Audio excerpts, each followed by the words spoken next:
ரீசனிங்கில் இப்போ first video தான் பார்க்க போகிறோம். இது வந்து ஷார்ட்கட்ஸ் தான். இதில் வந்து மிரர் இமேஜஸ், வாட்டர் இமேஜஸ்ன்னு 2 பார்க்க போகிறோம். இதில் நீங்கள் என்ன மெயினாக ஞாபகம் வச்சுக்கணுன்னா, மிரர் இமேஜ்னா right to left, left to right இப்படி இருக்கும். ஓகேங்களா? மிரர் இமேஜுன்றது இப்படி இருக்கும், லெஃப்ட்டு ரைட்டு. வாட்டர் இமேஜுன்றது அப் டு டவுனு இந்த மாதிரி இருக்கும். ஓகேங்களா? இப்போ நம்ம ஃபஸ்ட்டு சம்குள்ளே போகலாம். மிரர் இமேஜில் இப்போ EWBAZ4 இப்படி தான் இருக்குன்னா, இதை ஃபஸ்ட்டு டார்க்காக எழுதிக்கோங்க. EWBAZ4 அவங்க எந்த மாதிரி கொடுத்துருக்காங்களோ, கேபிட்டல்னா கேபிட்டல், ஸ்மால்னா ஸ்மால், அந்த மாதிரி எழுதிக்கணும்.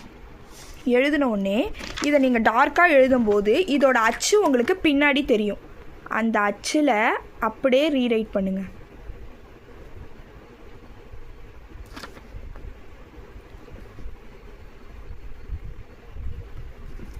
இது அப்படியே எந்த ஆப்ஷனில் இருக்கோ நீங்கள் அதை சூஸ் பண்ணிங்கன்னா அதான் ஆன்சர். ஃபஸ்ட்டு 4, அடுத்தது இசட்டு, அடுத்தது ஏ, அடுத்தது பி வந்து இப்படி ஆப்போசிட்டில் பியாக மாறும்.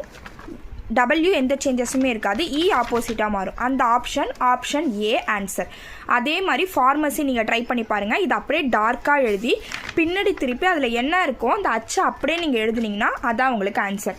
இது வந்து உங்களுக்கு எல்லாத்துலேயுமே வரும். இப்போ வந்து இது வந்து டைக்ராம்லேயும் வரும். டைக்ராமும் அதே போல் போட்டுக்கோங்க. டைக்ராம் எப்படி இருக்கோ அதை அப்படியே வரைஞ்சிக்கிட்டு எந்த மாதிரி ஷேப் இருக்கோ அப்படியே அந்த ஷேப்பை வரைஞ்சிக்கணும். வரைஞ்சிட்டு அப்படியே நம்ம பேக்கு திருப்புறோம். பேக் திருப்பினவுடனே அப்படியே அச்சு இருக்கும்.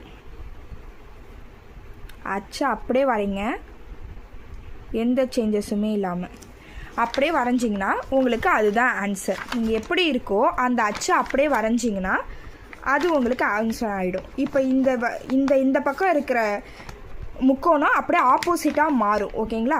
மிரர் இமேஜில் அப்படியே அந்த டைக்ராம் வரைஞ்சிங்கன்னா அதான் ஆன்சர். அதுவே